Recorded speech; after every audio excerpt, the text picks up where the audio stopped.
Hey guys, my name is Irhad Shehovich. I am a sophomore studying economics at Harvard, and my lesson is called How to Start a Startup. Now, a lot of us think we know what a business is, but there are a lot of things that are contrary to common knowledge that I hope I will be able to teach you throughout this lesson. Some questions that a business person might ask before they start a business are, what am I going to sell? Where am I going to sell it? And how am I going to advertise or market my product? And these are all very important questions before you can even begin to start a business to ask yourself. So I want to talk about what a business actually is. Every business starts off with a source of funds, and this is called an investment. You need cash to buy the things for your business.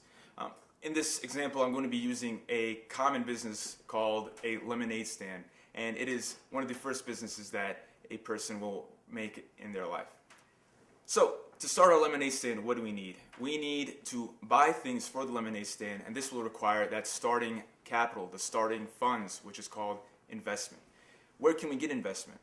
There are two primary sources for investment. We can either find a venture capitalist, which is a person who specifically invests in new businesses and hopes to take a portion of the business's profits later on in the business's life. And there's also the option of getting a loan from a bank, which is something that you might have heard before. Your parents may have taken a loan out for their car or for their house. Both of these options have advantages and disadvantages. If you give up a portion of your profits to, let's say, a venture capitalist, they may be entitled to a lot of money, 10% to 20% of your business. And this could mean missing out on a lot of profits for your business. But that also means that there is a higher chance of you receiving the money. If you go up to a bank and ask for $10,000 and it is for a risky business venture such as a lemonade stand, there is not a high chance of you getting that money. But a venture capitalist is more entitled to take on that risk. A loan from a bank, as we all know, the bank will charge interest. So you may have to pay them back more than the $10,000 that we borrow for our lemonade stand. So they have their advantages and disadvantages. Okay, so now we got the money to start our business. What do we actually do with the funds? Well, simply we buy the lemonade stand, we buy the materials to create it, we buy the lemons, we buy cups and sugar and water, all the things we need to create the lemons, and this is called our inventory. So with the stuff that we buy, we also need employees to make the lemonade, and this is called our staff.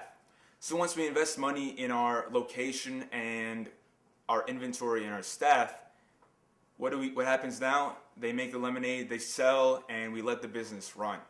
At the end of the year, we can take a look back. We see how much starting capital we raised, our starting investment. We subtract everything we spent, and at the end we get profit. And profit is the money that you get after you reconcile, after you subtract all the liabilities from your business.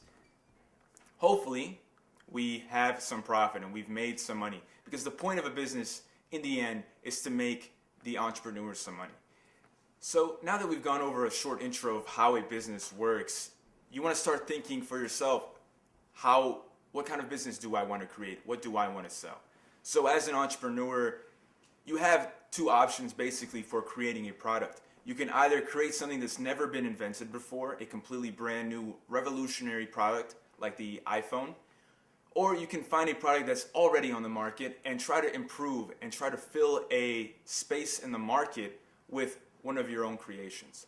So an example I like to use often is the iPhone for the invention of a new product. Steve Jobs and his team at Apple saw that there was an opening in the wireless device market, and they created the Apple iPhone, completely brand new from scratch, and it was a revolutionary new product, and people loved it, and Apple made a lot of money from that.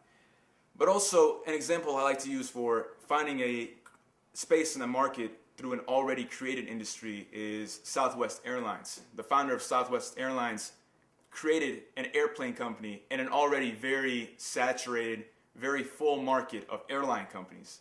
A lot of them existed already. So what did he do differently? he saw that people were paying extra on their ticket for extra stuff like peanuts and comfortable seats, but he realized people don't want to pay more money for those extra stuff on their ticket. He realized he can charge a lower price because people just wanted to get from point A to point B. So he created a business of cheap airline tickets, and Southwest Airlines is one of the world's largest airline companies currently. So his idea was great. Now, we have to think about marketing our product. Once we've found something to make, how do we make people buy it? Marketing is the act of advertising and promoting the brand, the idea, the product that you sell, and making people want to buy it. For example, two examples that I like to use for the world's greatest marketers or marketing brands is Coca-Cola and Nike.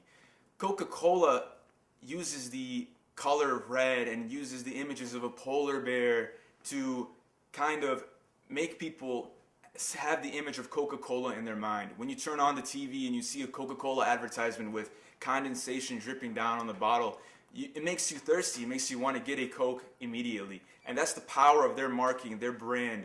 So that's why I like to consider them one of the greatest marketing powers in the world. Nike shoes, you know, people can make shoes by themselves. It would take a long time, and people can go buy off-brand shoes whenever they want for a much, much lower price than Nike shoes.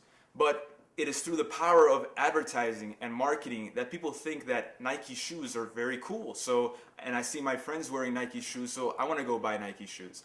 And it's the power of finding people who wear Nike shoes and finding people who are famous and sport athletes to promote their brand that is able to make Nike such the superpower that it is. That's why marketing is so important. It can take a very regular, normal product like a shoe and make people all around the world wanting it so badly.